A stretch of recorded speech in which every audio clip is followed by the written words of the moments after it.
Të nderuar shikues, mirëmbrëma, sot jemi në emision në radhës duke podcasti im Okult dhe para se të filloj bisedën me të ftuarin tim special, dua t'ju kujtoj atyre që nuk janë dythundrak si zakonisht dhe që nuk duan të mbajnë në gojë biberon qumshi, duhet të bëjnë subscribe këtu në ky emision.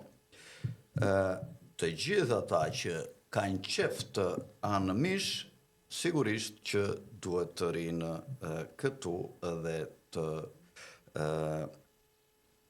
bëjnë subscribe, atje ku thotë subscribe, anglisht subscribe.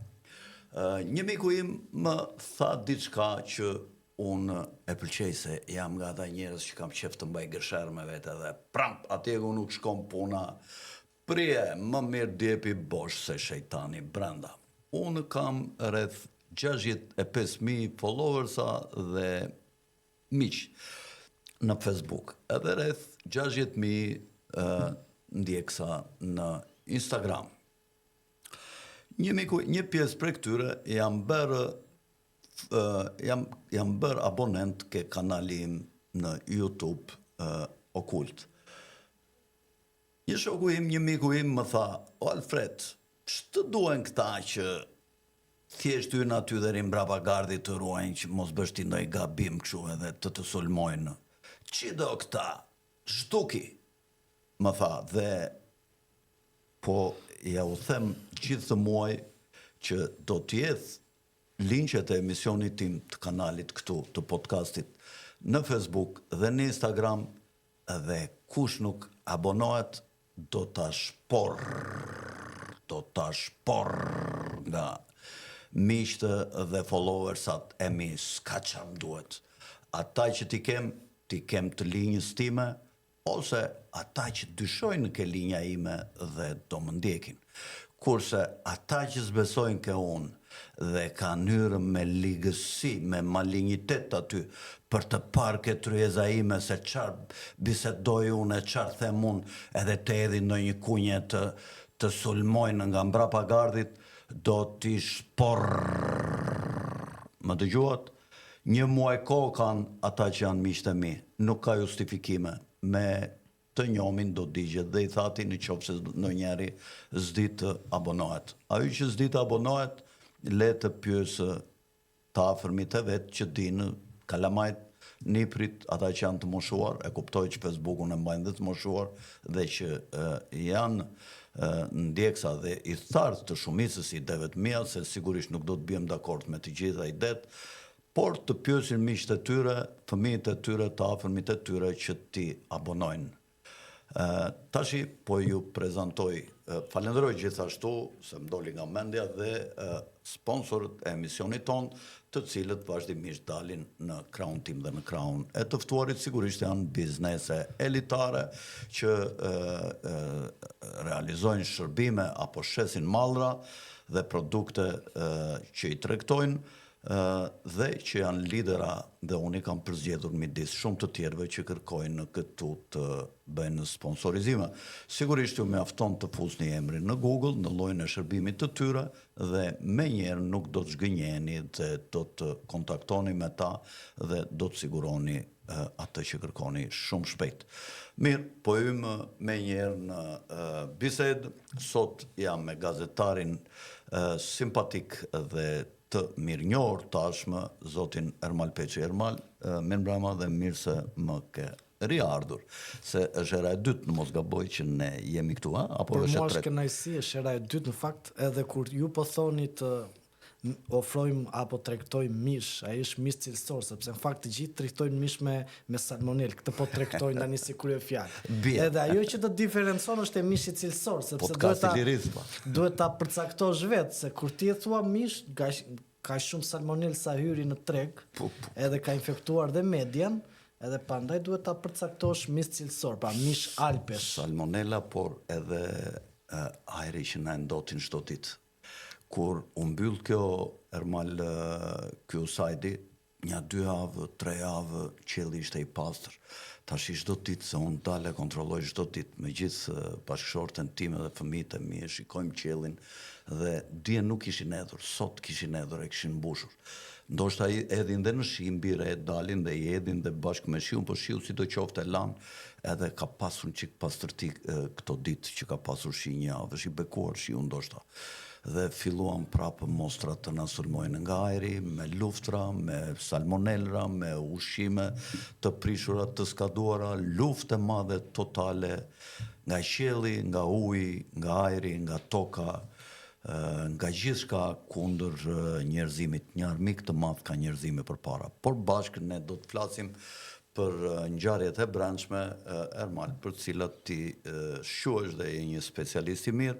Ne jemi duke ju ofruar për afro 40 ditë, sa i bie 37-39 ditë, janë zgjedhjet e përgjithshme parlamentare, ku ka një tablo dhe një panoramë pak më ndryshe nga zgjedhjet e fundit, ku globalistët po përpiqeshin të përçanin, domethënë, partinë e Sali Berishës me luftë të madhe që nga 2017-a, duke marrë vullat, duke gjetur ca vegla aty qore, nuk dua të marrë në mbrojtje Berishën, por procesi ishte shumë i shëmtuar që ata ndërmorën, të njëjtën gjë bën me Trumpin në Amerikë, majta radikale globalistët, duke thirrur 4 vjet në përgjyqje në disa lloj proceses gjyqësore, duke goditur tash së fundi Marine Le Penin, duke dënuar 4 vjet burg, 5 vjet mos marr pjesë në jetë publike, duke goditur pak më përpara këtë Kalin Georgescu në Rumani, i cili ishte sigurt që do fitonte zgjedhjet që do bëhen shumë shpejt për president, dhe që i mundi me TikTok të gjithë kundërshtarët e vet, i vetëm, dhe duke i bërë akuza absurde dhe një femër tjetër që është e njëjta gjë që është jashtë nga thonjve të kontrollit të kabalës. Pra e njëjta gjë u eksperimentua këtu në Shqipëri që në krye të erës, kur filloi të goditeshe opozita. Nuk dua këtu fare të marr në mbrojtje Sali Berishën, por procesin që ata zgjodhen ishte një proces i ndyrë i shëmtuar që i ndihmoi Rama, i ndihmuan dhe 2 vegla të pështira të politikës së djathtë që janë Lul Basha dhe ai Ali Beaj. Një 2 fliqana që si ka parë ndonjëherë historia e këtyre 36 vjetëve për mendimin tim. Sepse jo se ata s'kishin aspirata, nuk i luftoj as pak për faktin se kanë janë sot në politikë shumë mirë, le të jenë të konkurrojnë, të fitojnë me idetë e tyre, por u bën pjesë e kabalës dhe ata ynë në lojrat për të marrë partinë me mjetet të pandeshme. Tani, unë e njoh Partinë Demokratike, do me thënë, unë gjithmonë zgjedh që të flas atë që unë analizoj, deduksionin dhe informacionet që kam fjalën që deshin të banin vullën me dhunë. Po, ka diçka. Në fakt, nuk e kam fjalën që pse nuk deshin Sali Berishën dhe pse u ndan për aty të ndashin, të merrnin vullën e tyre, partinë e tyre dhe të vazhdonin, do ishin shumë të respektuar. Jo, do të shpjegoj një gjë, Alfred. Në fakt, i gjithë procesi, dhe këtu nuk dua të ty tani të analizoj si jurist, sepse kam një diviz timen që më ka qëndruar dhe nga një filozof i cili thoshte në vendet postkomuniste mund gjesh gjithçka përveç profesionistëve. Për shkak se unë gjithmonë ruaj dhe kam shumë kujdes kur flas për fushat të caktuara. Por të paktën sipas ekspertëve ligjor dhe ata juridik kanë thënë që e gjithë shkalla e parë, pra vendimi i zhukrit, ka qenë në shkelje të ligjit. Mënyra se si janë firmosur procesverbalet, pra është firmosur. Ju mendoni se është problem juridik, jo problem politik. Ky është dhe problem juridik dhe problem politik. Është 100% vetëm politik. Ja, të lutem, sepse ka diçka. Partia Demokratike, kur është ndarë në 2 divisa. Kur themi dhe për Le Penin tash që është problem juridik që u dënua. Edhe për Kalin Georgescu, të them atë thjesht probleme politike.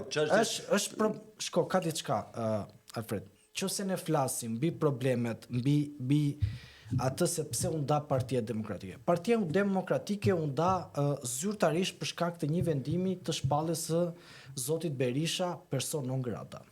Dhe po pse duhet të ndahet sepse u shpall non grata? Për shkak të një qëndrimi me partnerën ndërkombëtar. Pra, për të respektuar atë kontribut. Çfarë është non grata? Non Është grata mos japësh vizën njeriu, po në madhe. po tani janë Shtetet Po, e Bashkuara të po Amerikës. le t'jenë. Po jo, ka diçka. Po ja mos ka zgja. Ja, të lutem. Në S'ka qoftë se zgja. po ashtu ne nuk mund ta S'ka zgja. Shpallën non grata, jo, ne ka diçka. do vazhdojmë rrugën tonë. Jo, ka diçka, Pa Alfred. ka burra Po nuk- këtu, çan sta tash që Alfred. përkulen kështu Jo, para nuk është çështje përkulësh ajo. Po kush Është çështje kush të kush nuk e njojti marrëveshja, atë? Se një njojti sekond. sekretari i shtetit një fliqan tjetër Një sekond. që të ka lutem. qenë atje, Ka Blinken është ndryshuar ja, fliqan. erdhi Trumpi, s'ka ndryshuar asgjë. Erdhi Trumpi në qeveri, s'ka ndryshuar asgjë për Po mirë më dakord, edhe tash ti theshin edhe Trumpit. Jo, më dëgjoj çik. S'ke ndryshuar punë e madhe, se s'ke ndryshuar. Tezat Alfred sovraniste.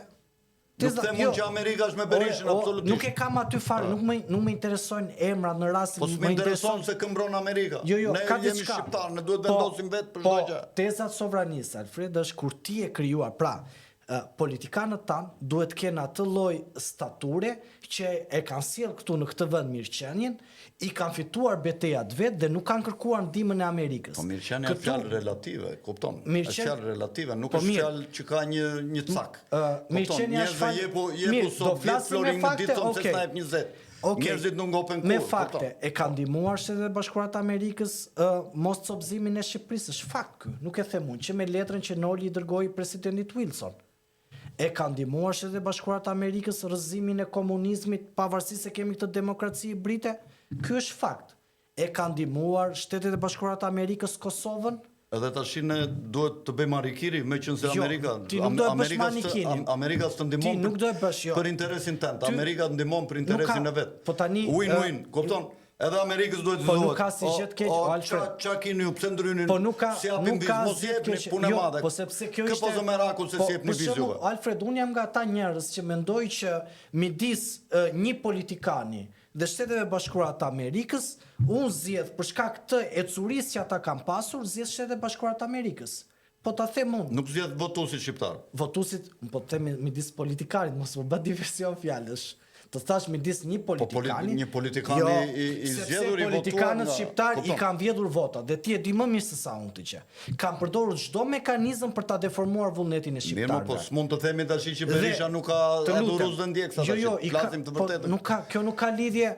Ore, zoti Berisha, edhe po Unë e di të që lutem. Berisha mbas 11 majit del nga politika. Kupton? lutem, të Vetëm lutem. në qoftë se s'ka Nuk skrupuj, qëndron- kupton? jo, nuk- Ndoshta del dhe Rama nga politika Nuk, o, dhe Alfred, dhe shumë mirë që Alfred, do më dalin. dëgjoj këtu. Kupton? Më dëgjoj të lutem vetëm për ta Unë nuk përsëritur. jam që të mbështes tu O, Berishën Alfred, unë e absolutisht. di shumë kupton? mirë Ati e tani di mendimin dhe tim. unë nuk e kam, unë dua të tillë debat dua gjithmonë sepse shërben më mirë. Po. Për shembull unë me njerëzit jam i drejt për drejt dhe e din dhe qytetarët edhe mbështetjen që bëj unë publikisht. Edhe unë kënaqem nga ky Dhe nga kjo lloj unë bisede. e kam qef të diskutojmë sepse idet vetëm na përmirësojnë. Njerëzit mos mendojnë se e kemi bërë kështu me regjik të Jo, punë. mor çfarë regjie, kjo është, domethënë unë të tilla diskutime kam dëshirë të i zhvilloj sepse janë diskutime që bazohen mbi ide dhe qytetarët nga ekrani vendosin vetë pastaj se kë votojnë dhe kë besojnë. Shiko. Dhe po të them vetëm diçka. Në këto 35 vite, Alfred, politikanët tanë, më thua një vend të botës, Alfred, që ke aktor politik që nuk shkulen. Këta nuk janë as perëndimor, nuk kanë as konceptet e demokracisë. Dhe në qoftë se ne qëndrojmë në këtë analizë sot, dhe unë e di shumë mirë çfarë do të thotë ti sovran, unë e dua këtë vend shumë, Alfred. Dhe në qoftë se një gjë e ka ditur dhe familja ime dhe shoqëria, kur nuk e ka menduar të largojmë nga ky vend. Të lumt. Edhe pse kam pasur 100 vështirësi për të përshtatur dhe për të arritur kaq pak sa kam arritur. 100 lumt, dhe do t'ja vështirësi dhe kam dalsh, akoma. do t'ja dalsh. Dhe kur se kam menduar ta lë këtë vend, sepse në qoftë se secili prej njerëzve që e duan këtë vend, bën dy hapa pas me faktin që thyet nga këta që e kanë vjedhur Shqipërinë, nga këta që e kanë gënjur shqiptar, nga këta që ju kanë bërë pabesi dhe kanë bërë marrëveshje, atëherë ky tok pastaj ngelet vetëm vend pazarësh. Dhe unë nuk e dua të jetë kështu. Dua që ky vend, nesër pas nesër, edhe me këto diskutime që ne bëjmë, të arrijmë në nivelin që të ketë njerëz që Shqipëria sot dhe po të rritet ekonomia bëhet një shtet sovran. Por ne nuk kemi një shtet i fort ekonomikisht dhe unë mendoj, Alfred, kam disa tezat mia që po nuk pate ekonomi të fortë, është shumë e vështirë ta ruash dinjitetin. Dhe kur unë flas për ekonomi të fortë, edhe ju thoni të ndihmojnë Shtetet e Bashkuara të Amerikës për interes. Po jam dakord, unë e ka përcaktuar dhe Kissingeri të diplomacia. Por Bota funksionon kështu. Të jap më jep. Në qoftë se ty nuk të vinë të ndihmoj Shtetet e Bashkuara të Amerikës, ti e provove 50 vite me Rusinë. Si të kesh armik Amerikën, thot, është si e ka të shprehë në shëbukur. E di atë shprehje. Por ta kesh mik, thot, është e tmerrshme. Ta kesh armik, thot, është e rrezikshme, ta kesh mik Po është e tmerrshme. neve na ka dalë me benefit. Na ka dalë me benefit sepse ne kemi provuar dhe Rusin në komunizëm, kemi provuar dhe Kinën. Rusia hapi shumë fabrika dhe uzina dhe kemi provuar dhe Kinën. Pavarësisht se ishin të teknologji të kemi provuar dhe po Shtetet e Bashkuara të Amerikës. Dhe unë mendoj. Kurse këta çana kanë thënë se opsion vetëm ikni thonë. Jo, ata nuk të thonë. Punoni ande thonë dhe mbani me remitancë. Ty ikin të thonë aktorët politikë në Shqipëri. Po, së bashku edhe. Jo së bashkuar. Sepse ata në këtë moment ti ke aktorët politikë të papërgjegjshëm që janë të babzitur, janë maskarim me vendin e tyre. Dhe këtu nuk dua të bëj shumë shprehje poetike sepse kanë treguar ata që koha është e maskarimeve për adeu është i shqiptarëve dhe fatkeqësisht ne kemi vojtur nga kjo klasë politike. Ne kemi vojtur nga politikanë që nuk kanë guximin të të shikojnë në sy, Alfred. Që këtu ti e kupton se ça burri është ai apo ça karakteri është një njeri i cili përpëlit syt dhe nuk të shikon dot në sy për një çështje, për një ngjarje që ti do ta diskutosh. Un kam parë dhe diskutimet e tua dhe un gjithmonë kam më qejf të diskutoj me njerëz që janë të drejtë për drejtë, sepse në fund ditës diskutimet dhe idetë zhvillojnë këtë vend. Hipokrizia. Shiko, Ermal, se biseda nisi ke lufta që është bërë opozitës. Po, edhe ja të ta them diçka, lufta e opozitës. Ka një gjë brenda Partisë Demokratike. Nga ndërkombëtar, nga ambasada. Jo, unë të them një gjë. Sorosi. Unë të them një gjë. Luftën brenda opozitës e kanë bërë vetë aktorët e opozitës. Sorosi, në aq informacion që ka mund brenda Partisë Demokratike, nuk ka qenë aktor kryesor. E kanë dashur këta ta krijojnë për fabull për ta shitur. Është gjë tjetër çështjet që diskuton ti që janë thelbësisht politike dhe është gjë tjetër çfarë diskutojnë aktorët politikë që ju duhet një armik. Ju duhet një armik për ta marketuar. Unë nuk është se kam një informacion të detajuar për Sorosin dhe të flastu. Por për shembull për qëndrimet prindi 1 prindi 2 kam qenë komplet kundra. Edhe për disa ndryshime tjera. Por nëse unë qëndroj këtu në aktualitetin politik, opozita ka pasur armiqtë e vet brenda që janë shitur te Edi Rama dhe janë shitur me leje ndërtimi, janë shitur me drejtori, janë shitur me koncesione dhe nuk ka qenë Sorosi armik i opozitës. Armik i opozitës kanë qenë aktorët politikë të cilët kanë qenë peng të Edi Rama dhe nuk kushtëzonin dot të thonin as një fjalë as ndaj grupeve ekonomike në Shqipëri dhe as ndaj Edi Ramës. Ky ka qenë pengu i vetëm, Alfred. Shiko, Ermal, që ta sqaroj unë para dëgjuesve, se ne jemi bashkëbisedues tu, ja u them edhe një herë dëgjuesve se ndonjëherë thonë pse flet dhe ti se hynë ndonjëherë si miza në qyp kështu ndonjëherë dhe bën ndonjë koment se unë ju them gjithmonë që unë jam edhe moderator dhe debatus këtu. Kupton, domethënë sepse nuk kemi mundësira të mbajmë nga një moderator tjetër këtu që Jo, më po është dhe më mirë kjo lloj replike, s'ka. Dhe ja u kam sqaruar shumë herë dhe thon pse flet dhe ti si i ftuari. Kupton? Tashi çfarë doja të thoja unë? Do të ishte e drejta e tyre, e Bashës dhe ati Llafegjatit që ka ai tjetri, ai që ishte Ali Bea, që është një nga figurat më ndyra që për mua, domethënë në politikën shqiptare. Pse se ke qef? Flishan, domethënë, kupton. Ai Basha, në qoftë se e mendonte ashtu siç i theshin ambasadorët ose rapre e presionit të tyre që nuk e përballonte dot. Ose e joshën, i thanë Berisha shko skelet, ne do ta largojmë dhe do ta marrësh ti partinë dhe shpalli luftë dhe bëj këto ato që bëri. Dhe kur Berisha u rikthye dhe bëri ato kongreset e ato çabëri ato ande në ato stadiumet ande. Dhe ky nuk mblidhte dot një të dhjetën e Berishës, kupton? Ishte në dinjitetin e këtij. Ty thesh tek këtyre ndërkombëtarëve. Po prit ta mbyll. Ty thesh tek këtyre ndërkombëtarëve. Alo. Unë tentova, njerëzit nuk më ndoqën. Kupton? Tashi kjo parti Kjo nuk është e le të vërtetë. shkojnë në Gremin, po Partia të duan Demokratike më lejo volën tani. nuk e duan. Më lejo Kupton? tani, Qytet më e lejo volën, dhe do ta e krijon dhe them. një parti Më të re. lejo do ta them. Kupton? Do ta them unë. Jo të mbante peng për jo, dan. Unë jam një nga njerëzit, unë jam një nga njerëzit që kam thënë që Zoti Basha duhet qëndrojë aty dhe duhet bëj luftën e vet politike. Dhe nuk është e vërtetë se që zgjodhi këtë. të lutem Alfred. Neve sot shikojmë që Zoti Basha ka ekip. Janë po të njëjtit njerëz ata, unë e njoh Partinë Demokratike. Mirë, shumë mirë, le të fitojmë. Kam kaluar vite aty. Dakor, dhe nuk, do me thënë, dhe një gjë Unë nuk kam pasur ndonjë antipati për Bashën. Nuk e kam fare, e di u çfarë thua, e doja deri në 17-ën e doja Bashë. Jam KPD-ja e shikoja si në fytyrë të re, të mirë që do sjellte modernizim. Do të them opinionin tim edhe për teleshikuesit, edhe për të ndarë ide dhe mendime bashk. Zoti Basha ka ekipin e vet, ka strukturat e vet. Ishte fabula që marketoi në këtë medjen me salmonel që ky nuk ka njerëz, ky është i braktisur, ky s'do hyn në zgjedhje. Ju duhet ta dini shumë mirë Alfred që çështja me Gonigal është prodhuar kundër Zotit Basha. Pra, ka aktor, ke njerëz të Edi Ramës, ke kushurinë të Ilir Metës në këtë, dhe ke dhe njerëz pranë Zotit Berisha që kanë qenë të gjithë në një palë për të bërë çështjen me Gonigal, për të kompletuar. Kur ishin të bashkuar, Basha ishte i fortë, normal që Rama do ta luftonte. Po do ta luftonte me njerëzit e Metës dhe të Berishës. Po me këtë dilte përpara, dakor, me këtë dilje, po jo të Berishës. Edhe të Berishës ka pasur. Jo, me frymëzimin e Berishës, jo. Jo frymëzimin, unë nuk e di frymëzimin e Berishës. Ka pasur aktor. Ka pasur aktor. Berisha nuk është përgjegjës se çfarë bën njerëzit që ka hyrë dhe rrotë. Ti e di shumë mirë si funksionon politika. Berisha është përgjegjës për çdo lëvizje kombëtar dhe kryesisht ishte. Po, kështu ishte me fjalë.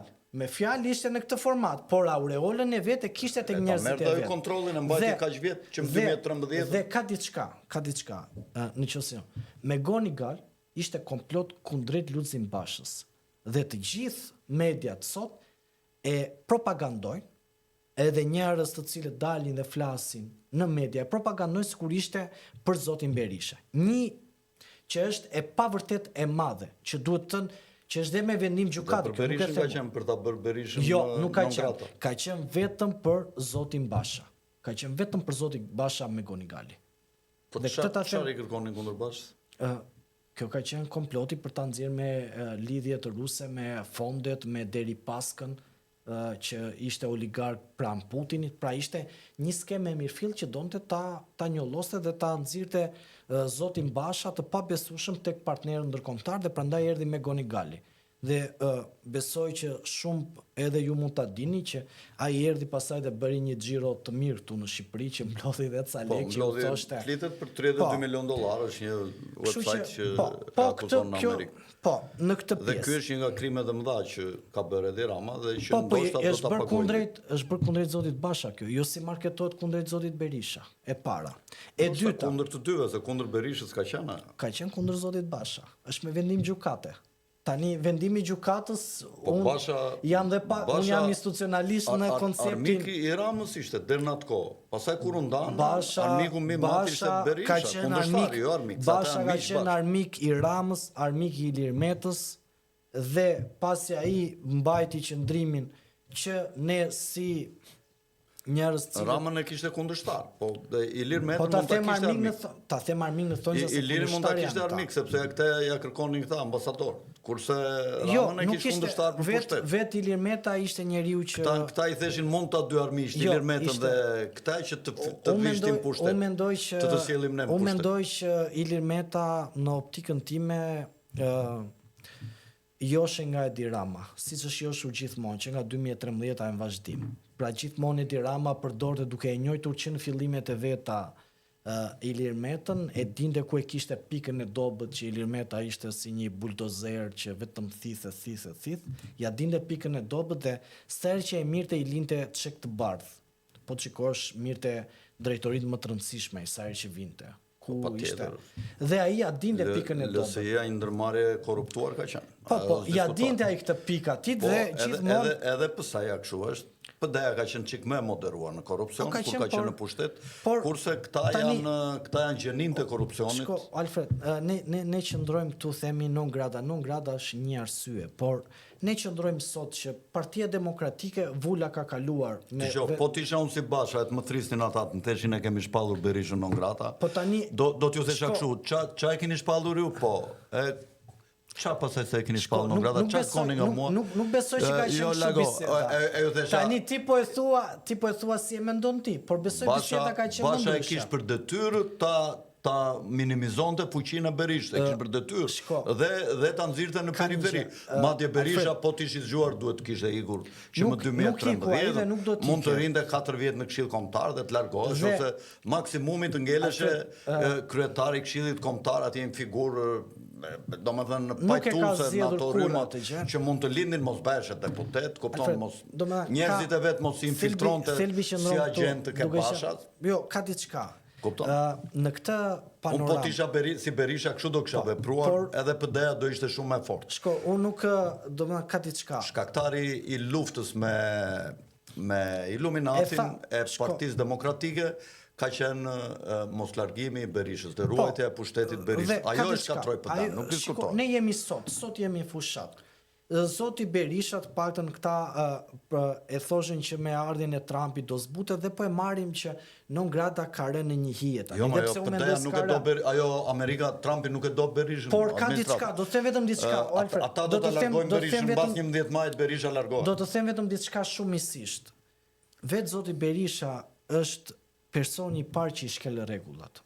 Më thuaj cilin nga premtimet mbajti zoti Berisha. Nuk po diskutojmë këtu Berishën. Jo, po ta them në çfarë, jo, nuk e kam te zoti Berisha. Më kupto. Unë ta thash më 2013 ai duhet ta kishte mbyllur edhe më përpara. Më kupto çfarë do të them. Mund ta kishte mbyllur në 2007.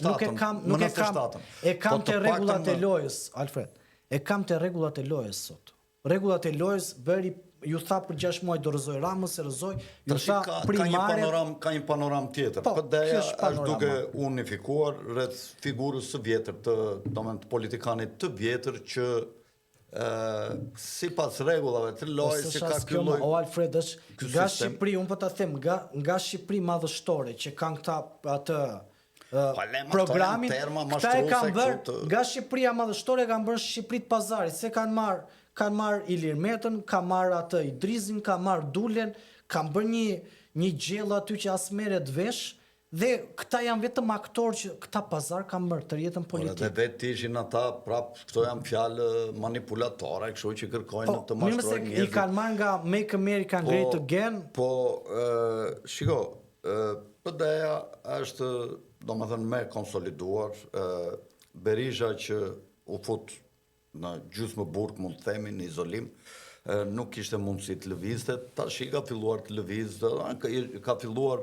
të bëhet një nukël i fort për të tërhequr votat e të gjitha atyre që nuk janë me Partinë Socialiste.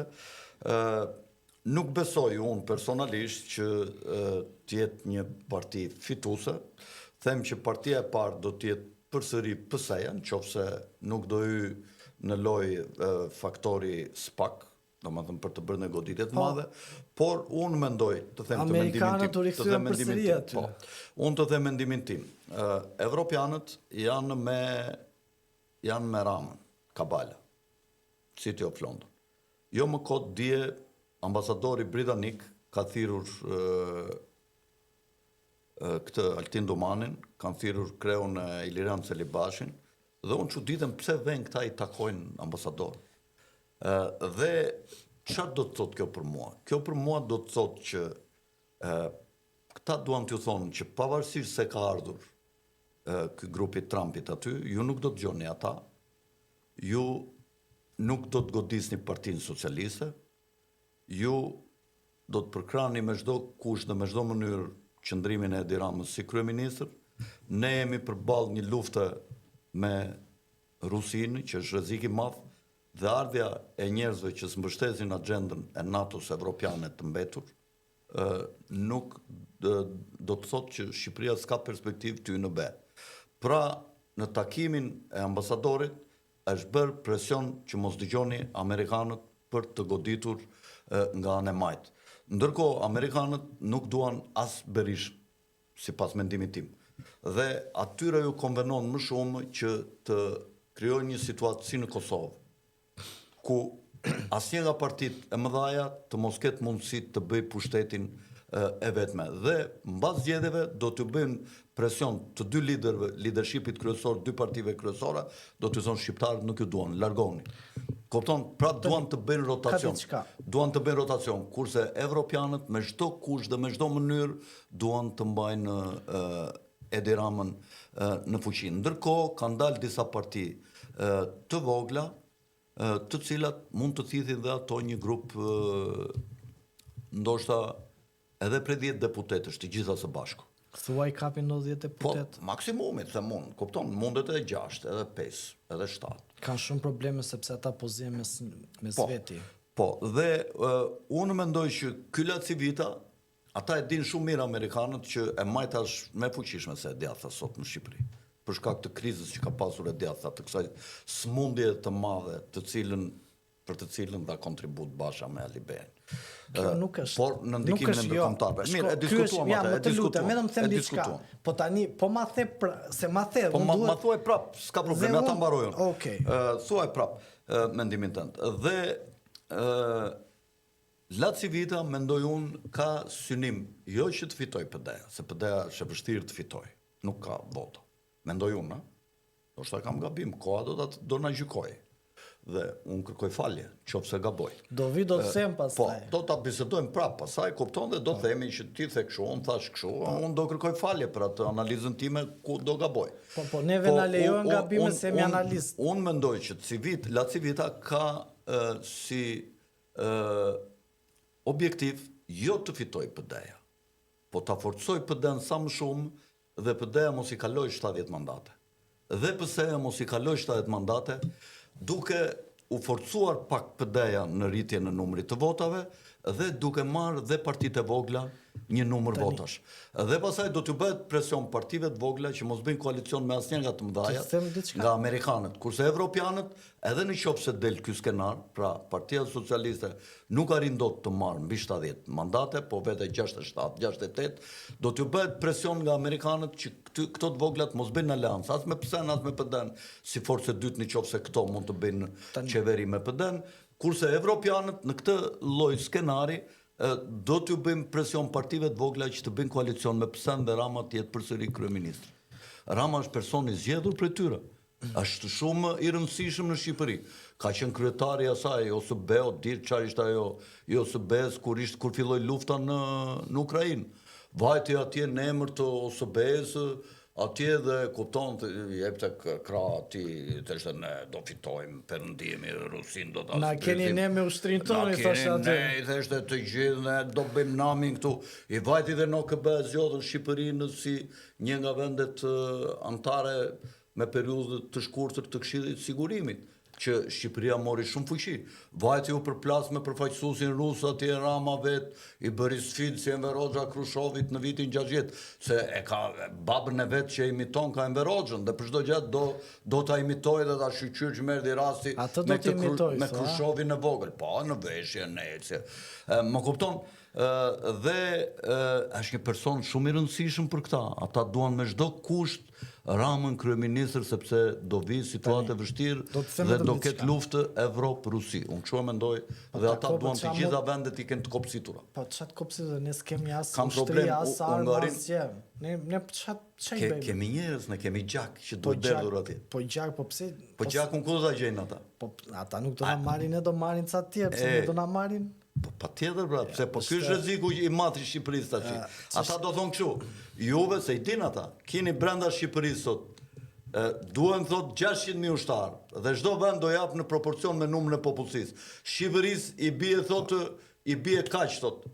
Për shembull 2.000 veta ose 3.000 veta. Sepse janë si edhe i thot do rekrutosh. Ne kemi marrë pjesë edhe në Afganistan, pa ajo është një gjë që kemi bërë se edhe neve erdhën na ndihmuan. Ktu do jemi dhe do ta shikojmë. Mirë, do e flasim tani më të Inshallah nuk del ky skenar i zi.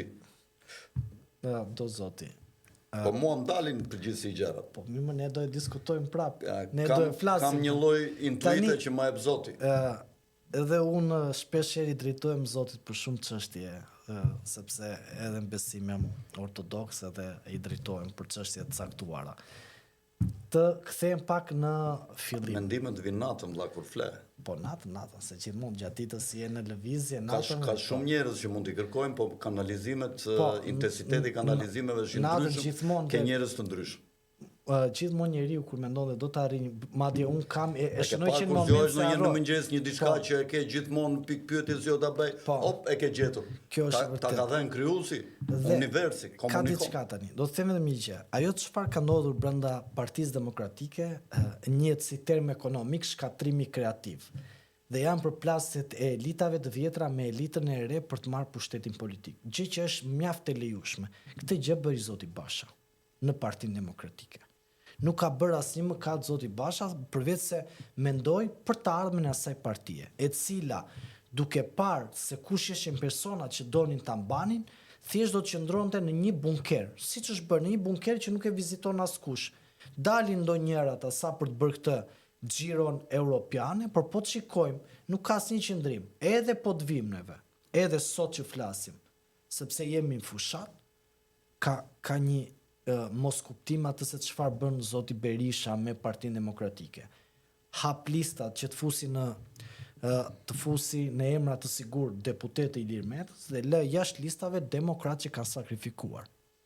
Dhe ti sot lasi vita. Kosto përfitim është çdo veprim, kosto përfitim. Shko, Alfred, në qofse do fitosh 10 do lësh 5.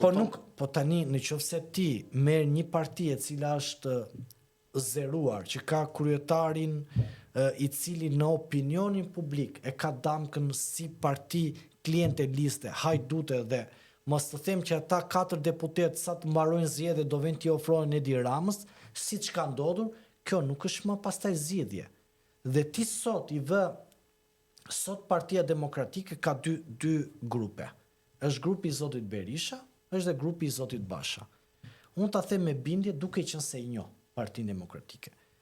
Koalicioni Euroatlantik ka vetëm demokrat, dhe demokrat nga viti 90 deri më sot që s'kan përfituar asgjë, Alfred. Dhe ti sot i thua demokratëve, dhe nëse më lejon dua të bëj disa shembuj me emra për të kuptuar dhe pak më shumë. Nëse ti thoti i vetë demokratëve sot, i thua voto Ilir Metën, voto Tedi Blushin, voto ku di un kanë disa emra ta Irisa Xhixho, se kanë 2 kandidata ndej nga na fjerje këto. Dhe i thua demokratëve tjerë, voto Plum Seferin, voto Neli Demin, voto Zysh Nevilën. Këta janë demokratë sa fiqin vite 90. Kë do votojnë demokratë? E kuptoni çka kausi ka fut Berisha këta? Që këtu ti mendon do ta paguaj si për mirë si për keq, do ta paguaj. Po nuk e paguan Berisha. E paguajnë demokratët që rinë rrugëve dhe rinë jashtë pushtetit. Po i pari është Berisha që paguan, Berisha nga Partia Demokratike ka marrë gjithçka, Alfred. Berisha largohet për mendimin tim mbas datës 11, mban një fjalim dhe largohet. Po kush do ta mirë, një pyetje më që unë e respektoj mendimin tuaj. Kush do të jetë pasardhësi? Mishe ti po thua largohet. Ata nuk e di unë se kush mund të jetë. Po këtë dua ta gjej nga ty, se unë kam disa diviza, por këtu të pyeta në rolin e një njeriu i cili e njeh politikën që nga 90-ta. Dhe nëse ne qëndrojmë në këtë zhvillim, sot Partia Demokratike ka krizën e moralit brenda. Janë aktorë të cilët janë të zhvlerësuar në opinionin publik. Nuk janë këta aktorë që mundin Edi Rama. Për sa kohë Edi Rama këtyre ju ka dhënë leje ndërtimi në mes të Tiranës, ju ka dhënë koncesione, i ka të kapur, mediat e tyre. Më thuaj mua ti si do arrish ti ta mundësh Edi Ramën kur Edi Rama me këto armë është më i miri. Prandaj do një kart morali kjo. Asnjë qeveri nuk largohet, po mos doj vetë me kompromis, kupton. Edhe Rama, problemi është që këta do përpiqen ta zvogëlojnë poshtë numrave që ai mund të bëj vetë qeverinë. Dhe kjo nuk është çudi. Edhe mund të mos ndodhë, po dhe mund të ndodhë, do të ketë luftë të madhe në OSBE-ODIHR atje për të certifikuar zgjedhjet midis amerikanëve dhe evropianëve. Do të ketë luftë të madhe në këto gjykatat zgjedhore, kush do kontrollojë gjykatat zgjedhore, sepse 3-4 zona po diskutuan për pak o gjë, jo ky ka të rjetë më shumë në zonë se sa ky tjetri, në qoftë se me gjykatat dhe me ca agent që apin ato kutit natën atje dhe ndrojnë në ish 20 të fut 20 këtu, nga -30 shkon +10, kupton, edhe numëroj dhe njeri, thonë atje se nuk kanë numëruar mirë votat, ja, po gjyqtari e certifikon, do më thënë do ketë luftë madhe Amerikë-Evropë. Unë kështu e mendoj, që Amerika nuk do as Berishën dhe as Ramën. Jo, këta socialistët nuk ishe do të në sy, po Amerika është duke u larguar në përgjithësi nga politika evropiane dhe është duke e zvogëluar pretendimin e saj për të influencuar në politikat evropiane, po megjithatë ajo interesohet që partitë e majta të largohen nga pushteti dhe të vinë në partitë të ngjashme me partitë trumpiste, ose të paktën parti që s'kan lidhje me George Sorosin dhe me globalistët, me Illuminatin, këto far left që u thonë, kupton, domethënë ekstremi majt që janë në përbot. Po juve thati që këto partitë e vogla nuk do të luajnë dot ndonjë rol shmendimi juaj, për shembull në këto zgjedhje, nuk do të mund të ndodhë ky rast hipotetik që ta ulin fuqinë e Partisë Socialiste, edhe me 71-72 Partia Socialiste e ka të vështirë të qeverisë, sepse Edi Rama nuk duhet kryeministri fort, sepse do t'i vend deputetët më bëj këtë se unik, më bëj këtë se unik. Të thash do marrë ata 4 të lësisë, që nuk më dëgjon. Të thash i ka bërë marrëveshjet, 4 i ka këtu, ai po pse? Koha ka treguar që këta të lësisë po ju bëri një pazar të mirë të lënë. Mirë, shiko, lësia është larguar me kompromis. Edhe kur ka bërë pazar me PD-n, e ka lënë PS-ja për të ndryshuar balancat, se vetë PD-ja... Po dhe tani ikën me kompromis nga Berisha. Ja, s'ndodh me kjo. Berisha do largohet. Unë them që Berisha do largohet. Tani Berishës amerikanët do t'japin një garanci për jetën e familjes dhe mendoj unë, edhe t'i thonë tashi ti nuk fitove, largo. Më kupton, të njëjtën gjë, po që se Rama nuk arrin të marrë dot mbi 70 vota, do ta tresin dhe Ramën do të thonë largo. Ka një problem sot me partitë opozitare. E para është ata nuk e krijuan atë pol të tretë. Nuk i nante asgjë, Alfred, në fakt. Me kë? Poli tretë, që ata donin krijonin mbi bazë parime. Ata ishin pro drejtësisë. Partitë e vogla. Partitë e vogla. Dhe partitë e reja, po them të reja, ata kanë 10-15 vite që janë aktivistë. Si mendon ti, mund të kenë ndikim këto nga këto rrjetet ndërkombëtare, krijimi këtyre partive të vogla? Shko, unë mendoj që nuk luhet kaq makro me ata. Unë mendoj që krijimi këtyre partive të vogla, mendoj që janë zgjatime. Se ka dyshime për fondet që këta përdorin, fondet financiare. Nuk jam vetëm një lloj si mjafti dikur. Shko, Alfred, nuk është vetëm tek fondet e Bashkimit Evropian. Këtu është dhe ajo që çfarë nuk shikojnë pas... Jo Bashkimit Evropian, s'tash Bashkimit Evropian. Fondet ku i gjejnë ta fushat. Fondet, po. Unë mendoj vetëm kaq që problemi kryesor në Shqipëri është se çfarë ndodh pas tyre perdeve që kemi ne këtu. Edhe me këto partitë, duhet kuptojmë që kush janë njerëzit që i financojnë. Dhe në përgjithësi... Po të them, si mendon ti, kanë ndikim nga tuajta, apo janë thjesht ka dalë dikush, ti klapa ose qori? Unë të thash i gjë. Kanë dalë këta, një ditë u kujtuan edhe me 200 lekë në xhep, me 200 lekë të reja, që s'kishin për të pirë një kafe dhe kryuan këto parti. Si mendon ti? Të them edhe një gjë, këto parti të reja... Se qori ka partinë e ekstremit majt. E di, e ka të ekstremit majt. Partitë e ekstremit majt janë partitë e Sorosit në botë. Po, të Sorosit janë fakt. Ashtu është e vërteta dhe ky tjetri ky, çka ky tjetri, Lapaj. Shabani apo Lapaj. Dhe Shabani kanë qenë të Soros. Kanë qenë ke Soros. Po, kanë qenë të Soros. Kupton, pra çdo gjë është, edhe unë mendoj që këta në rast se do marrin mandate. Shko, ka diçka. Do të shkojnë me Ramën, unë kështu e mendoj. Ka diçka. Unë nuk e di me kë do të shkojnë ata, po di të them vetëm një gjë, që copëzimi i opozitës favorizon vetëm Edi Ramën. Pra, nëse sa më shumë parti opozitare të ketë, aq më shumë është i favorizuar pushteti, sepse qytetarët nuk dinë ku të drejtohen. Qytetarët apo grupet e interesit thonë pse të shkojmë te këto 12 copza, po e kemi më mirë këtu te Rama, e kemi të sigurt. Dhe duhet sot secili prej tyre, Alfred duhet na thotë që po elektorati gri që shkon sa ndaj këte 25% është elektorati gri. Po mirë, po edhe ata që zvotojnë, janë mund të jenë 15% ata që zvotojnë. Alfred, para se zoti Basha nuk dilte shumë në media, nuk ishte fare në algoritëm. Sot që u rikthye në media zoti Basha, po të shikojmë gjithë aktorët e rinj politik janë sfumuar. Ne nuk i shikojmë më në media, nuk i shikojmë të kenë më impakt në politik, nuk e shikojmë më të kenë takime me njerëz. Ku janë njerëzit? Ata neve na tregonin në për mediat e tyre Kjo lufta mediatike e Ramës me Bashën. Dhe partitë Ti mendon që është teatralitet apo Unë mendoj që zoti Basha ka gjetur esencën dhe ka gjetur tokfjalçin që do të jetë kryefjalë e kësaj fushate. Zoti Basha e mori prime time-in e kësaj fushate.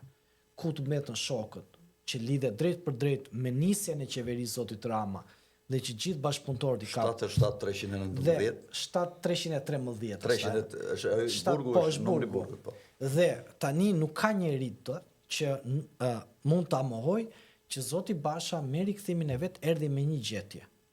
Dhe kjo gjetje u bë viralitet.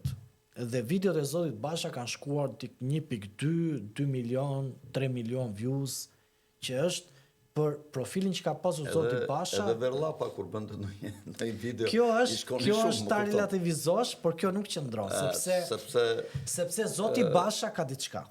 Zoti Basha. Këto dy pika që aty janë të vërteta. Po këto.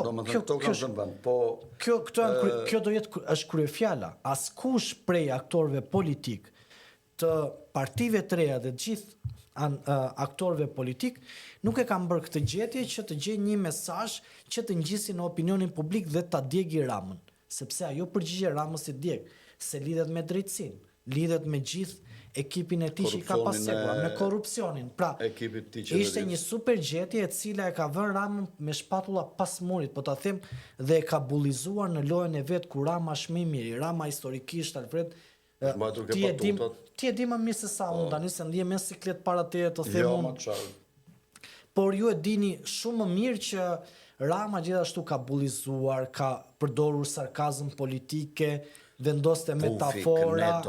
Po, këto i ka. Tajre, Tigani. Dhe në momentin që vet tani Sopata kur dilte. Shko, Alfred, më thuaj Meta i prishte ato i dilte me sopat, prisë më i shtyllë, që t'jepte imazhin që i bëra unë këto prishje. Po, unë mendoj dhe një gjë, edhe na njerëzit që na shikojnë, edhe që ne i themi dhe të bëjnë subscribe ata që juve të keni mundësi t'i prini sa më shumë edhe videot, sepse shumë e rëndësishme.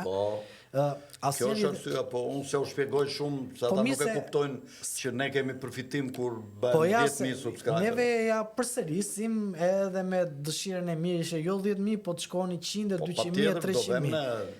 Ky podcast do vej edhe 100, 200.000. Dhe çështja që ndron këtu, që asnjëri dhe prej teleshikuesve që na ndjek neve, dhe ne që jemi këtu, edhe djemtë e regjis, nuk e kanë menduar që zoti Basha do dilte me këtë gjetje. Ti e ke menduar që zoti Basha do vijë? Jo, në fillim u duk një çik si qesharak kur po e shikonja, mirë po pastaj një dy ishin gozhda të forta këto që te ti. Sepse profili i zotit Basha ka qenë gjithmonë e atij njeriu institucional. Po. Dhe në momentin që zoti Basha doli me një kostum tjetër, ka dalë me një kostum me një komunikim dhe narrativ shumë të thjeshtë popullor. Shumë të thjeshtë dhe vetë un kam informacione brenda kryeministrisë që zoti Rama grupin e PR-it e ka telendisur dhe ju ka thënë që më gjeni zgjidhje për mos ta lënë atë që të fitoj në lojën time ku un jam më i miri. Dhe ju ka bërë rreshtore. Dhe ju e dini më mirë kur bën kryeministri Rama rreshtore edhe të ulëriturat e tij për shkak se këta nuk po gjejnë dot fabulën për t'ia mposhtur narrativën e zotit Basha, sepse kanë ngjitur në çdo individ, në çdo qytetar, dhe po të shikosh ka aktor sot që dalin dhe duan të japin nota pejorative. Pra Rama i thon ata ndihmon zotin Basha. Por jo, Rama ka ngecur tani në rrethin e vet vicioz. Se nëse nuk merret me këto replika me bullizim. Nëse s'përgjigjet do të thotë që e ndjen mposhtjen. Jo vetëm kaq, Alfred. Arrit hyrin këtë lojë dhe tash duhet ta fitojë. Nëse tërhiqet do të thotë që mundet. Dhe jo vetëm që mundet, po pas 12 vitesh Rama nëse nuk bën këto bullizime, çfarë do t'ju thotë shqiptarëve dhe qytetarëve? Unë do t'ju sjell ujë ka 12 vite, unë do t'ju ris rrokat ka 12 vite. Vetëm do të komunistët. Do të. Nuk thon 500 vjet të rinë në pushtet, nuk dalin tonë ore, ne ju bëm këtë, ju bëm këtë. Ose tonë në 2013 e gjetën kështu thon. Neve për 700 vjet na jepni dhe 200 vjet mandat tonë. Do të e kanë ata dhe nuk mund të vazhdojmë me do të. Dhe thot më mirë te ky bullizimi unë këtu thot. Edhe as njerëzve nuk ju them që kanë një program se as po më intereson fare çfarë bëhet. Tregoj superioritet tu me lodra fjalësh. Me lojra fjalësh aty këtë do. Shko, unë duke qenë se jam dhe studius komunikimi dhe jam ekspert komunikimi edhe merrem thellësisht me simbolikat, me mënyrën se si duhet përçuar mesazhi, është dhe një metodologji për të arritur shpejt e qytetarët. Pra, nëse ne sot, Alfred, vjen një aktor politik na thotë, unë kam këtë program, ti thua, ke 30 vite dreqin, çfarë do më shpjegosh ti mua, go fuck yourself, kurse nëse ai të vjen me një batut, ti e kalon me të qeshur se thua, hajtë se ky kështu është, po të pa dhe në batuta të jem një tingëllim më të qeshur, të jem një qeshur dhe edhe ti e kthen me një batut dhe ai e di shumë mirë të punë, edhe ai thotë unë nuk kam më çfarë ju ofroj shqiptarë. E ka si reklam. Po e ke parti dhe tani u thotë do t'ju jap pasaportën evropiane. Po. Çfarë lidhje ka me pasaportën evropiane? Do çdo gjë të thotë do t'jam një gjë se kam dorën time. Po jo, përveç asaj do na shtrëngojnë çikularin, se po im në be, kulari do na shtrëngojnë. Nëse ka rregulla të tjera. Ka mbajtur 65% taksa dhe tatimet, kupton? Kurse këtu të paktën është si gjysmë anarshie, kështu njerëzit punojnë një çik më pak, fitojnë çik më shumë. Kurse aty në be fiton shumë, po të marrin pastaj ti thithin të gjitha ato që ke marr. Të biesh në diktaturën e kabalës aty.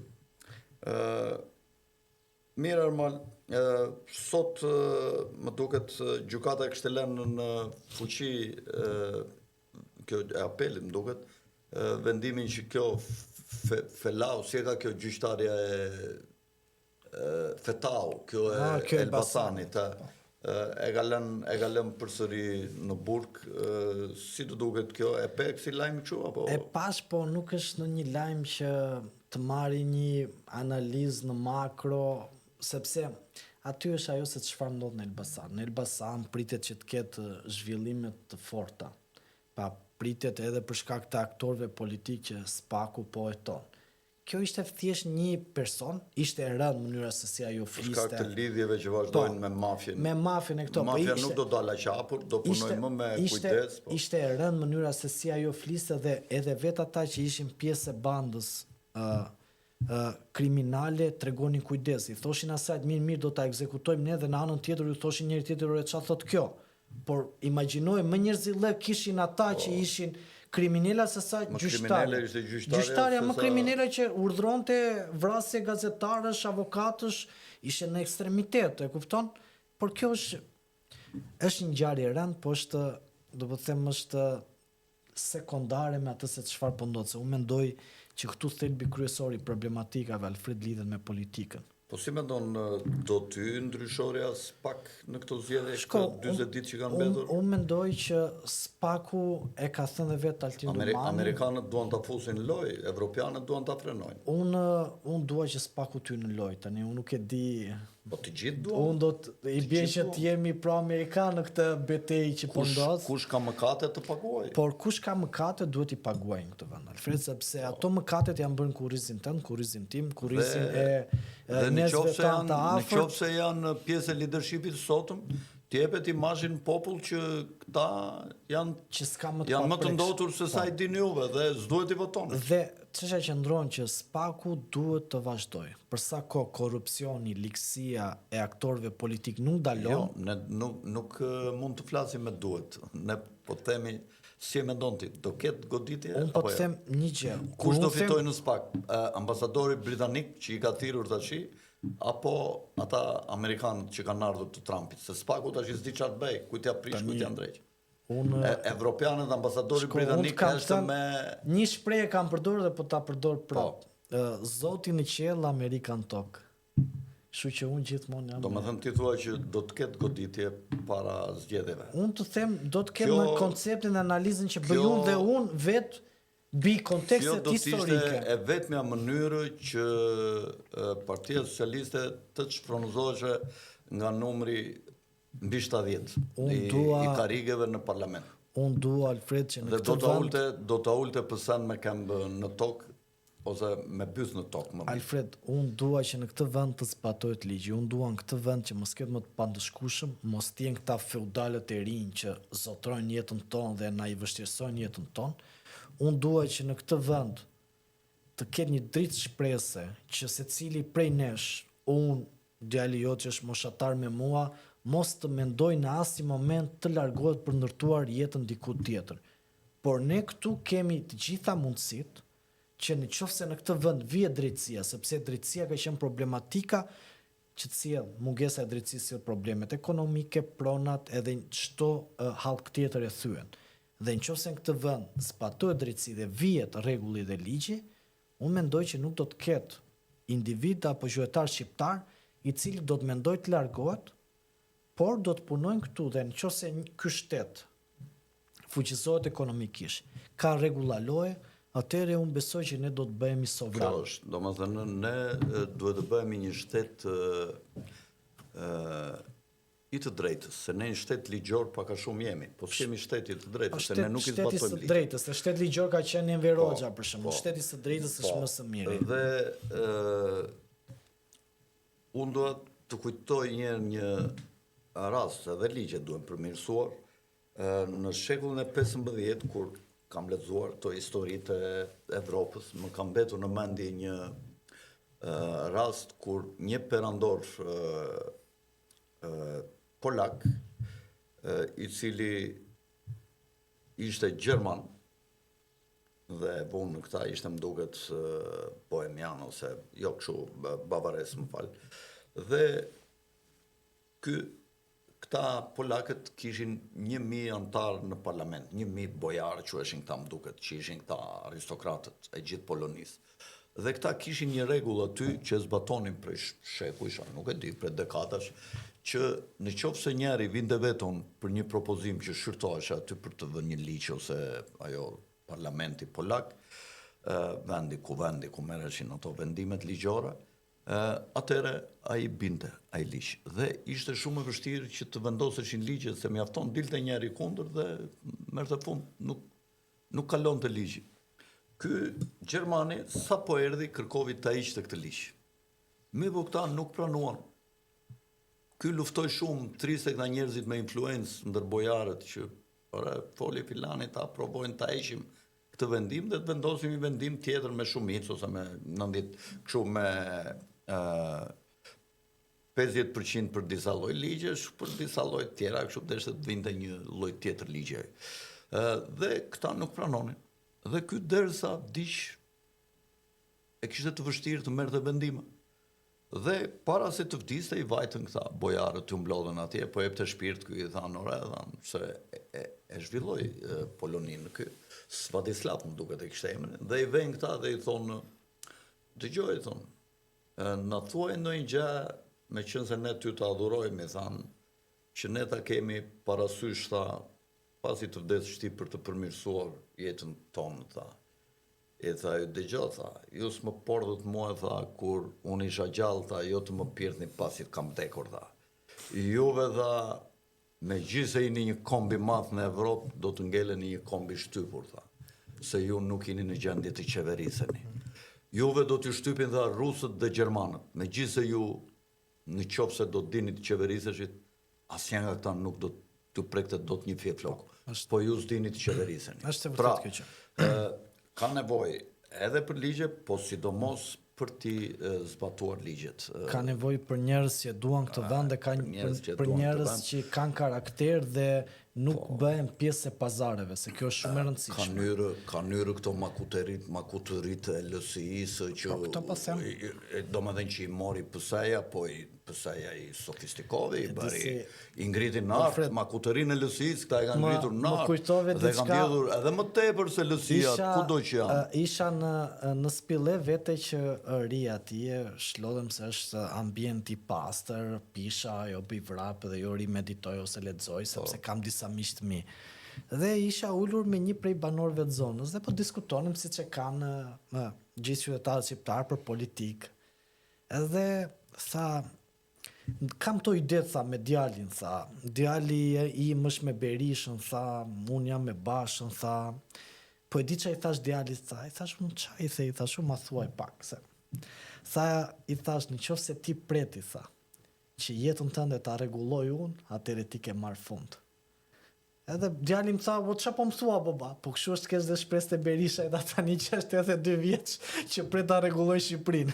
Kështu që kjo pjesë shpeshherë lidhet me... Edhe Berishës nuk i shkon fare ajo do të.